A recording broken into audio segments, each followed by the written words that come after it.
Hey everybody, it's Holly from Visit Brainerd, and today I'm finding myself in the disc golf course at Lum Park, right in the beautiful city of Brainerd, Minnesota. I'm with Greg Fagrin. What's your title? The director of this league? I feel like you play many roles here. Yeah, I'm a jack of all trades. My main title is president of the Flyby Disc Golf League. Okay, so Greg is going to talk to us a little bit about disc golf. I don't know a thing about it. I will be real honest with you. So we're at hole 1, and you have brought all of your gear. Most of it. And you're going to explain to us how the game works, what you need, how people can get involved. What do you need to tell us? Yeah. So the basics of disc golf is basically just like the regular game of golf. If you are a disc golfer, you know it because somebody else will say, "Oh, are you playing ball golf?" They're referring to other golf instead of just saying golf, because we call it golf. Like, "Oh, you want to go play golf?" You know I'm talking about disc golf. Right. So usually like, "Oh, I'm going ball golfing this weekend." Oh, funny. Okay, that's interesting. But the concept is the same. So you have a tee box or a tee pad as you're throwing to the basket or the hole. And the idea is to get from there to here in the least amount of strokes. And technically speaking, it needs to come to rest inside the basket or it can't be hung up in here? inside the chain. This is okay. Correct. Okay. If you land on top, it doesn't count. Oh, that's a bummer. So I know it's more rare to land on top than it is to anything else. There's some arbitrary rules, but I won't bog us down with those rules. So the main thing is landing in the chains or in the basket. Or in the basket. I really have a ton of questions. How many holes are there? Is that typical for as is ball golf as well? Like what do you guys? Is every course different? So there's a standard of usually 9 or 18. Okay. But there are courses that have 27 holes. There's courses with 24 holes. There's courses with 12, 6. So there isn't usually there's, if you're 6 is very uncommon. 12 is very uncommon. Most common is going to be 9 and 18. Okay. But there 27. That sounds exhausting. It's a long day. That can be a long day, especially. So the only places that are 27 holes around here, there's a couple pay-to-play courses in Minnesota. But for the most part, disc golf is free. Most city parks, public land spaces. So I think that's really important for people to understand. Anybody can do this. Correct. At any time. Yep. Let's just say I wanted to start the process of learning the game. Yeah. What do I need to know right from the get-go? So to get started, usually there's you can go if you go to multiple stores in Brainerd.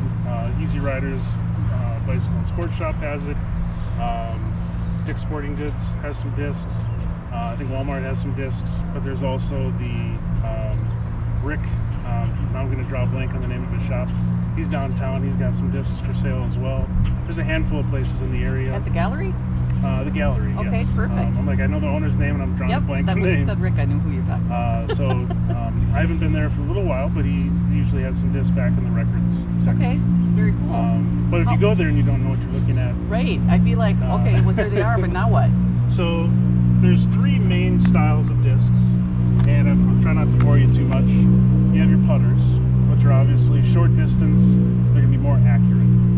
Then you have your mid-range. You'll notice on a mid-range, you've got a narrower and a thicker putter. Okay. You see that? Basically, this is going to go a little bit further. You can use this for putting. There's no reason why you couldn't use a mid-range for putting. And then there's a driver. So the driver is going to be much thinner. This is fascinating. Than the mid-range.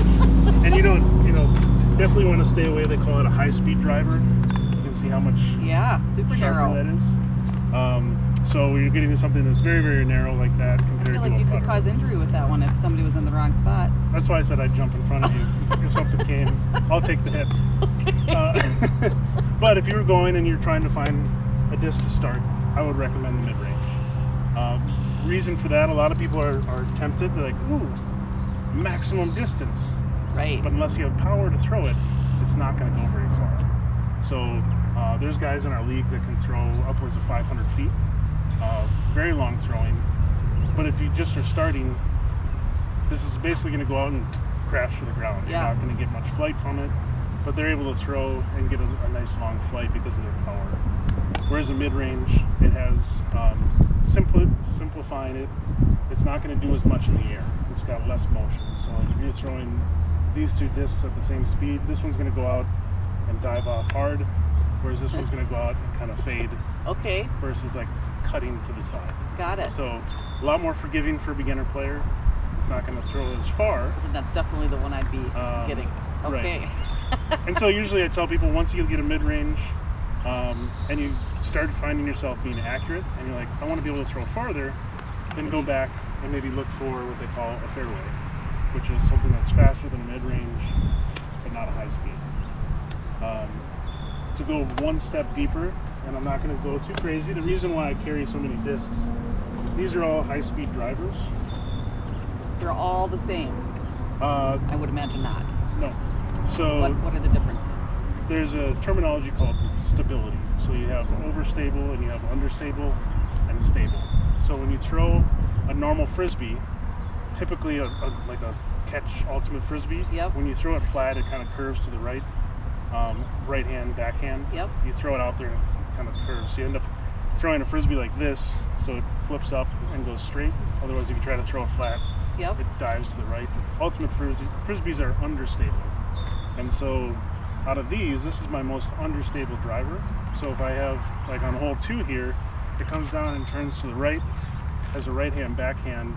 I want the disc to finish this way, not finish this way. Got it.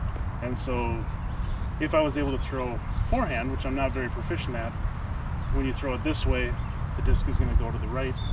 Whereas if I throw oh my gosh, this is so complicated. This way, it's really simple, but it's hard when it's hard when you're taking it all at once. But most people don't throw that way. You know, people will throw either this way all the time or throw this way all the time. Okay, it's kind of their comfort level, whatever exactly. They feel good doing. Exactly. Most people aren't going to come out and throw all different both types of shots. Okay. They're going to get out and just try to get it on the fairway. So. Holy moly! So.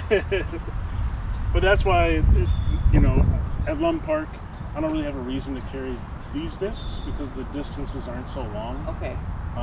But if I don't have them in here, I got discs flopping around in my bag. Yeah, I get it. Is it normal to have a nice carrying case in disc golf? So you definitely don't need to have anything as glamorous as this. Okay. There's everything from full backpacks, and you'll see a few people where they have, you know, full. They look like large backpacks. Yep. To people that have just like a shoulder strap, almost like a purse, where they're gonna hold. Don't call it a purse for the guys, but sure, yeah, a man's satchel. But you know, those will carry anywhere from 3 to 8 discs. Okay, so that's you don't need. No. You're an extreme case. Exactly. So I've been playing since 1999. Okay. So I've got quite a few years, and that's why this lingo and language comes kind of second nature. What do the discs cost? I'm super curious about that. So I know they probably range, right? Yeah, they range. So when you're looking at something, we call it a premium plastic. They're going to be anywhere from $16 to $20. They have like a medium range plastic like this. It's going to be somewhere between $10 to $15. And then they have what they call a baseline plastic. It's usually softer. You can feel the plastic on that versus like feeling like that. Oh yeah. Just a very different feel to it. Yeah, it is. Like if you just like the style of plastic and everything feels It's different. just amazing. So different varieties, but the nicest disc doesn't mean it's going to go the farthest. It just means usually it's durability. So a higher priced disc is going to have more durability over time. When you throw it and the disc comes down and lands, it breaks it, and it can change its flight characteristics over time, which you wouldn't even really notice. I noticed, you know, this disc has been in my bag for probably 5 years. Exact same disc. This one's been in my bag for 11. So that one's got a little more character, shall we say? A little bit more wear. So I can throw this one out, and it'll actually turn right. Okay. On me. This one will fly pretty straight. And so again, why are you still hanging on to that one if this one is better? Because there's situations that I want it to turn right. Oh my gosh. Okay. Versus something that I want to turn left. So all of the same discs. That's why she's laughing. But this one is pretty new. So when I throw it, it's going to go out and it's going to turn left. This one's one that I've had for a while. It's going to start pretty much fly straight. How can you tell the difference between them? I mean, You just know. Time on the course, yeah. Wow, you guys, this is crazy. So, but like I said, I'm kind of I wouldn't say an exception to the rule. There's a lot of people with this type of equipment. Yeah, when we were just setting up here, there were, first of all, how many people were here? Roughly 20? 22 people were at league tonight. We usually average around 22 to 26 on a league night. Which just surprised me. I'm not sure why, because what do I know? But I was surprised at that number. And like, I could tell right away that there was good camaraderie. Everybody seems to just be super chill and let's just go disc golfing. Exactly, and that's one of the biggest things that we get, and I'm going to do a little plug for the league here. A lot of people say, I'm not good enough to play in league. We're not a performance based. I mean, we do have rankings and we try to play our best, but we have people that shoot 15, 20 over par. We have people that shoot 8 to 10 under par. We had examples on that last card of the extreme, and they're on the same card playing, having a good time. Right. And the teams that are out here right now, I thought it was interesting. When we first got going, I heard you say something, let's flip and get going, or something like that. Yep. I didn't know what he was talking about. Next thing you know, they're all in a big circle. They're flipping their discs, heads and tails, you go and you go. So the teams, you don't even know what the teams are. They're just kind of random depending on how the flip goes. Exactly. The idea, we want to get out and play with different people. Yeah, so I love that. So you can have all different levels of ability on the same team. Right. And maybe those ones that are just starting can get some really good tips from those who are seasoned. Yes. I think that's great. Yeah, really and cool. that's one of the fun things with new players is we get to see them excel very quickly.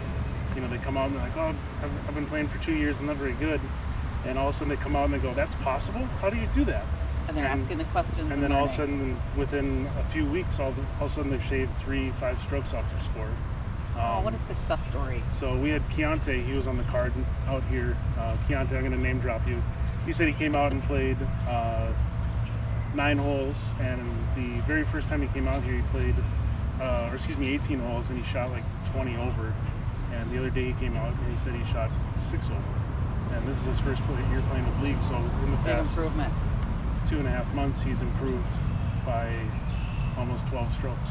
Just by playing with others, really. Just by playing with others. So Super playing with different cool. people. It's kind of like somebody that doesn't know how to swim, go out and try to teach somebody else how to swim. You're teaching them how to do it wrong. But you go out and you go swimming with somebody that's good, they're going to teach you some technique, and you're going to excel a lot faster. Yeah, and you're going to retain it. Exactly. Okay, you guys, so we moved to a different location just so that we would let the golfers play through. Is that fair? Yep. So anyway, I don't know what, we're at a tee pad. On a tee pad, yeah. I am seriously trying to learn the lingo, but it's hard. Yeah. It comes naturally after a few times. I would imagine. Yeah. Okay, so what were we talking about? So we just got done talking about basics on equipment, and I had asked about ages, and there really isn't one that's yeah, we were specific. talking about ages. So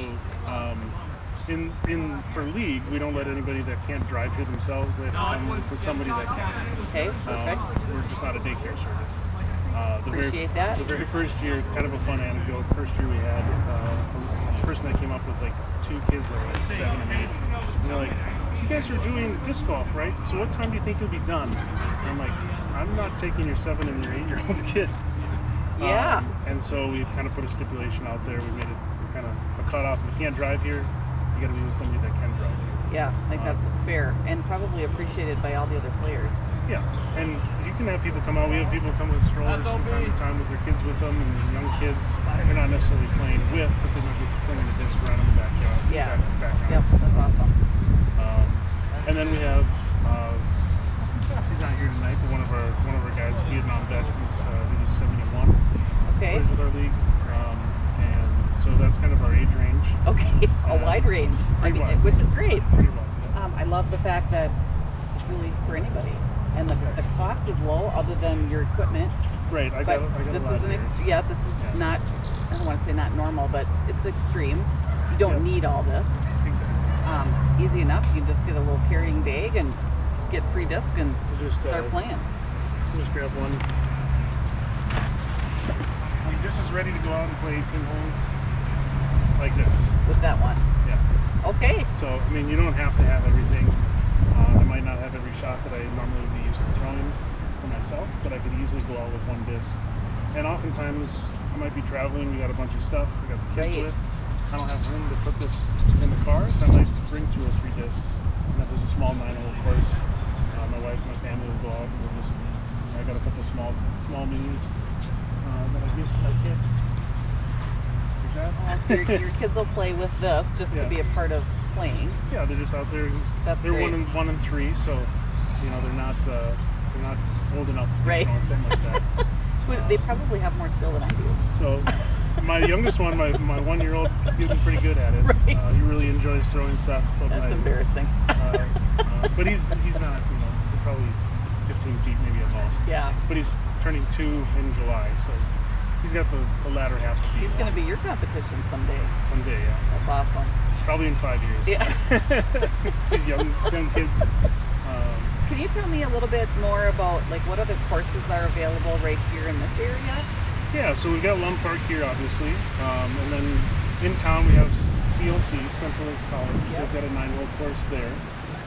We're actually working on a project to put another course in at Memorial. It has not been officially established, but we've gotten the go-ahead to start that plan. That's So exciting. we may have another course in town here in the next couple of years. As far as ones that are nearby, we have a course in Ironton, which is about 20 minutes due east. And then we have Breezy Point. They've got an 18-hole course. They actually got another 18-hole course that's being developed. Okay. So they're going to have 36 holes of disc golf up in Breezy Point. We have Staples, Little Falls, Wadena, Pine River. It's out there. Yeah, and there's probably like 5 or 6 courses in St. Cloud. So there's a lot of options around the area to get out and play. Does this league specifically stay at Lum and at CLC? Or do you guys travel all over the place too? So we travel everywhere, but we keep it local. So we do. So 2 weeks we're going to be in Belle Prairie, the park north of Little Falls. Okay. One of our members is a member of the military, and so he gets us into Camp Ripley. They have an 18-hole course. That's awesome. On campus, but you can't play there unless you have active military or he's in your league. So you get a little perk. Little perk there. We go up to Breezy Point. There's a couple other leagues in town that play that have just a different. They do a lot more travel, where they actually go out like long distance of travel, Sure. and they do like a online point system. Man, it's seriously so cool how many different options are out there. All sorts of variables. I mean, it's just really, really cool. You had a quote earlier about the sport that is growing the most, but no one knows about or something? Yeah, disc golf, the fastest growing sport that nobody's heard of. Well, we're here to help you. We're going to help you get the word out. Is there anything else that you feel like everybody should know about?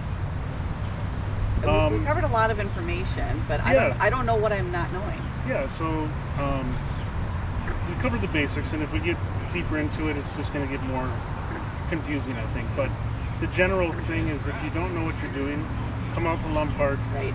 It's probably one of the most seasoned courses where people are out playing. You come out with a disc and just hang out by hole 1, and a group comes up with 2 or 3 people. Don't be scared to say, "Hey, I'm new. Can I play?" Right. Unless somebody's like, "Hey, we're kind of in a hurry. We're trying to rush to the course." But usually people are like, "Yeah, come on, let's go." Please join us. And they probably want new people to get involved, and they want to share their passion. Exactly. Is that fair? Exactly. And if you don't know anybody, you can search Brainerd Disc Golf on Facebook. We've got the Fly By Disc Golf League. You can join our page. You can post up and say, "Hey, I'm going to go out and play. Can anybody join?"